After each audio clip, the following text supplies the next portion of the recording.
Hi everyone, welcome to Git Cozy. Today I'm going to be doing a deep dive on this pen right here.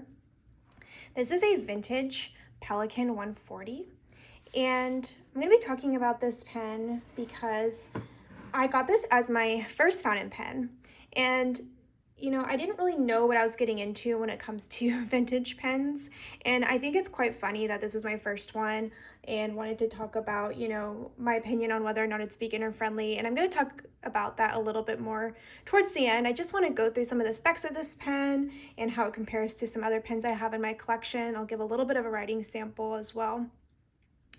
So I acquired this pen at the San Francisco Pen Show in 2025 last year through a seller called the Penguin Pen. And it's owned by a man named Rick Propus. He's kind of a expert on vintage Pelikans, and he sells refurbished pens. So I got this from him refurbished. I'm not going to go into all the details for that story, but if you're curious, I can link my fountain pen collection video down below where I go into more detail. But yeah, so this is a pen produced starting in 1952 and up until 1964. Which means that this pen is over 60 years old. I think that is just so cool that it's over 60 years old. It's older than me, and I just really value and treasure this pen. It works incredibly well, and I'm somebody who loves thrifting and getting things secondhand, so the fact that this was probably used by somebody before it came to me, I don't know, it's just kind of a privilege to just have a piece of history like that and to be able to give it new life and appreciate it. So yeah, anyway, so I guess we'll talk about the appearance of the pen and the pen body. So it's got a black cap here with gold trim, and the cute Pelikan beak clip, he's got like a little face. I kind of feel like it's like carrying around a little sidekick with me. I'm an animal lover and I love little things. I love whimsy, anything like that. So I love that. I think it's really cute. This pen also has just the classic Pelikan green striped body. It does have a semi-transparent barrel. I don't think you can really tell on camera because I do have ink in it. But yeah, it's really beautiful. I think it's very classic looking.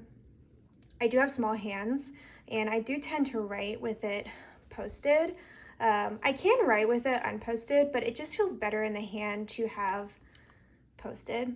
I'll show how it compares to a couple of other pens that I have, but yeah, just really wonderful. This pen has an oblique fine gold nib with an ebonite feed. I've never had like a hard start or anything like that with this pen. It's just very juicy, very flexible, and those are some of the reasons why I really love this pen. Okay, so let's do a couple of visual comparisons. I first want to compare this pen to this guy here, a twsbi. Let's see if we can zoom in a little bit. Okay, hopefully that's a little bit better. I'm still trying to get used to this whole YouTube thing. So this is how this pen looks compared to a twsbi. I wanted to show it next to a twsbi because I think most people who have experience with fountain pens have experienced a twsbi eco at one point or another. To be honest, this pen does feel a lot more luxe than a twsbi. I think, that's to be expected. Twsbis are relatively affordable, but let's just compare them with their caps off unposted side by side. You can see that the 140 is definitely much smaller, much shorter, but I don't typically cap or post the twsbi, but when I post the 140, it does end up being just a little bit longer. The nibs are similar in size. Obviously, they're very different. The twsbi has a steel nib, but yeah, so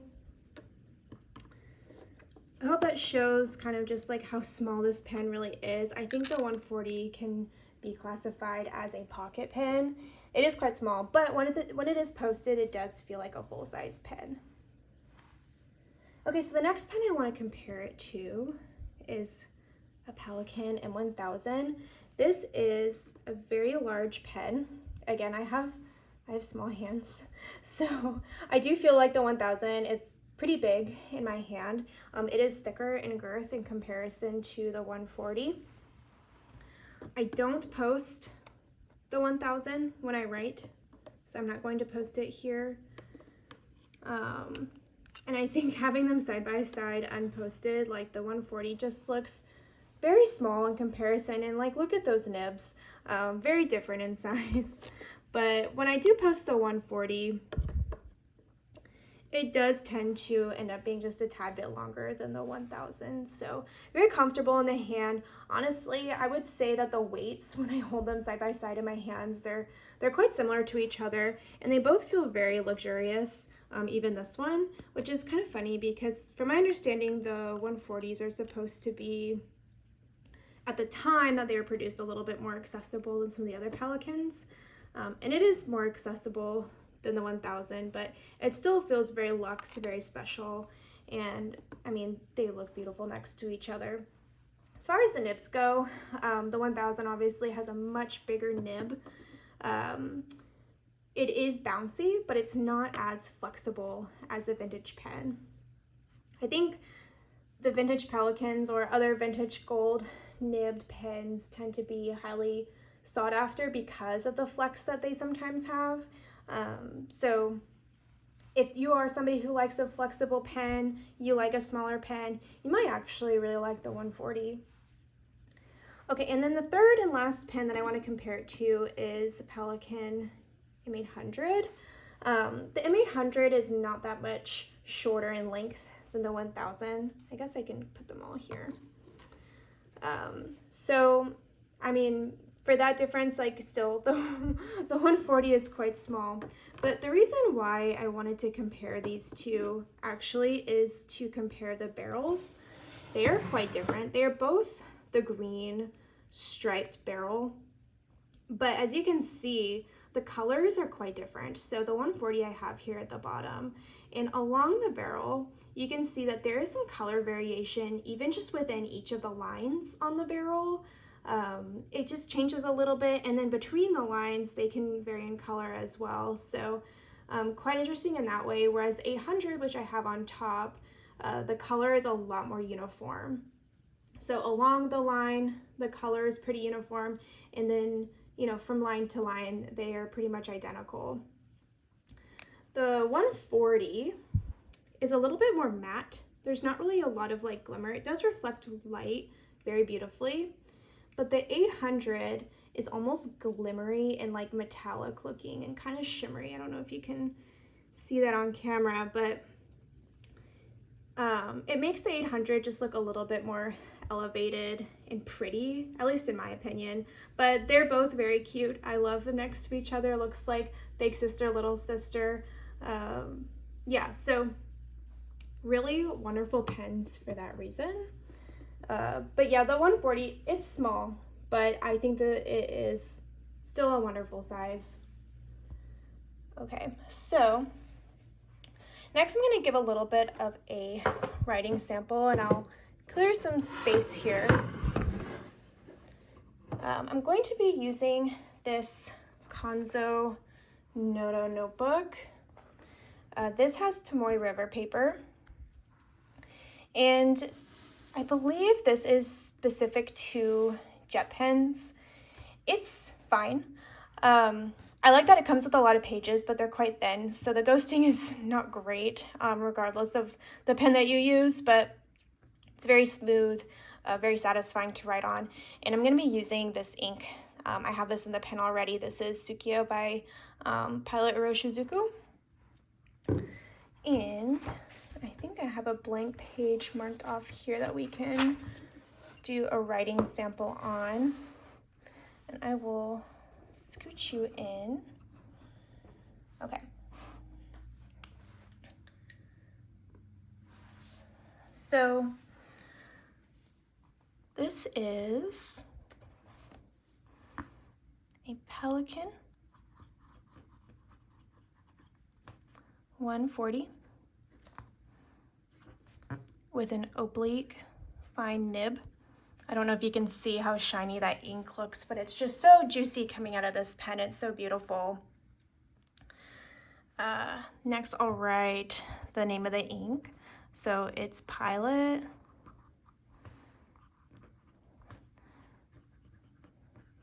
Hiroshizuku. And this is Tsukio. And I didn't mention this earlier, but because this is a vintage pen, I tend to opt for inks that don't have a lot of glimmer, sparkles, or a lot of sheening. This ink does sheen a little bit, but it's not like super dramatic.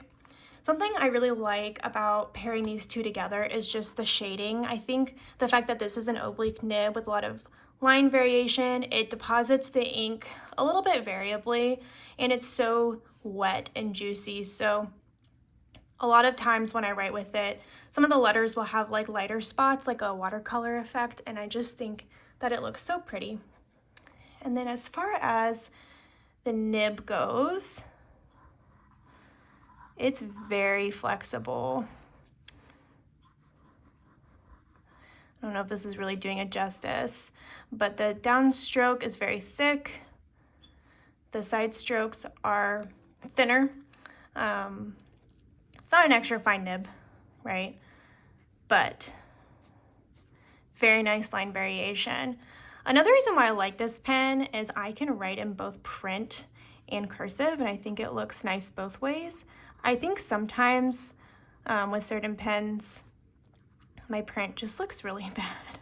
And I don't really know why that is. I think sometimes it's just the way that I hold the pen. Maybe if it's really heavy, it's harder to write in print to make it look nice.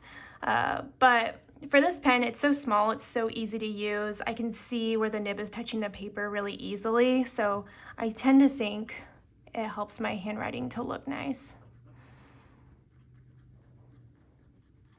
At least I think so. But yeah, so really, really fun writing with this.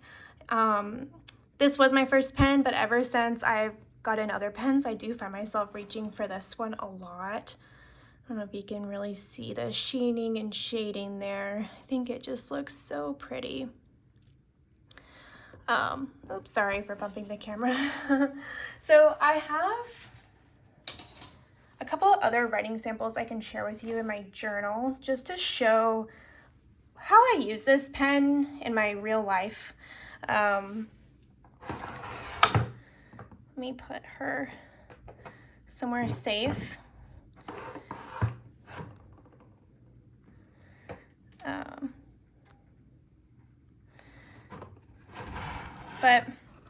So this is my journal. I made a journal tour video the other day.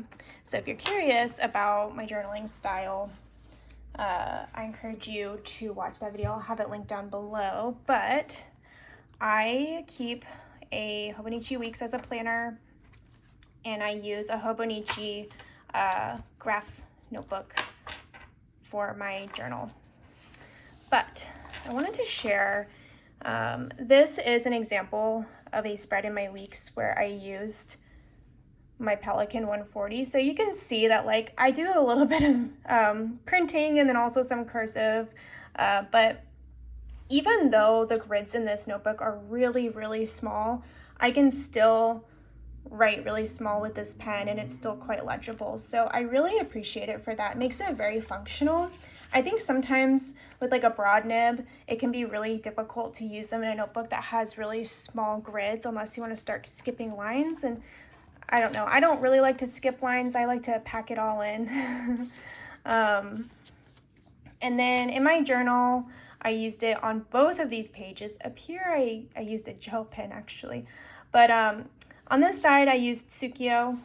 And then on this side, I actually used this ink. This is Diamine Ochre. If you're curious about my ink collection, I have a video on this as well. I'll link below. But I think for both of these inks, this pen works really well because, again, it has really nice shading. These inks do, and I think with the oblique nib on that pen and the flex that it provides, it just really shows off those characteristics of the ink really, really nicely. So as far as this pen being beginner friendly, this was my first fountain pen, so I can directly speak to this. When I got this, I didn't really know much about fountain pens. I really love stationery and I was influenced by the SF Pen Show. I also didn't really know much about taking care of a vintage pen. What did that mean? But what I did know was this was not a cheap purchase. I think I paid about $230 for this pen. And I think normally when I personally purchase a pen, or not a pen necessarily, but anything expensive like that, I do a little bit of research before I decide to spend my money on it. And so, I understood going into it that this is not a pen that I would just be able to buy easily and replace if something bad happened to it. So it does require some love and some care, making sure it's cleaned properly, not being hard on it, putting it back in its case when I'm not using it. So things like that, I just tend to be a little bit precious with it for that reason. I think also I didn't realize the different types of inks by the time I bought this. So for someone who's a beginner that may not be aware that like shiny inks might clog this pen, or just things like that, some cons and some things to be aware of. Maybe that's makes this pen less beginner friendly for that reason. But me personally, when I got this pen, I kind of just went on Reddit and looked up to see like, oh, what inks are really good for vintage pens, and that's how I ended up picking an ink for it. But I mean, other than that, I think the fact that it was refurbished does make it quite beginner friendly. It was pretty much good to go when I got it. It was all clean. It feels like the piston in here was lubricated recently before I got it. So everything was in working order and very clean. So for that reason, I do think it is beginner friendly. Put a tick in that box as well. I think that if you are new to fountain pens or new to vintage pens, and you want to get a vintage pen, I do think it's worth looking into getting a refurbished pen. I know sometimes it can be more expensive, but if you're really new to it, it might be a worthwhile investment, because if you try to clean it yourself, you could break it, and that's, that'd be a big bummer. But I would say that they can be hit or miss, so doing research on them before getting them, I think, is quite important. But yeah, I would say it is relatively beginner friendly. I think as somebody who's new to fountain pens, this made me so excited about fountain pens. So I think that's a pro with getting a vintage pen, something that's really fun to use. I think anyone who's going to get a first fountain pen, getting one that's really fun is going to get them really hooked. So I think on a scale of 1 to 10, 10 being most beginner friendly, I'd probably give it like a 7 out of 10 for beginner friendliness. But yeah, let me know what you think. Do you agree with me? Do you disagree? Have you ever used a vintage fountain pen? Is there a reason why or why not you would purchase one? Are there any barriers? I would love to know. Please leave a comment if you have any thoughts. I have been reading all of my comments lately, and it's just been really fun interacting with you.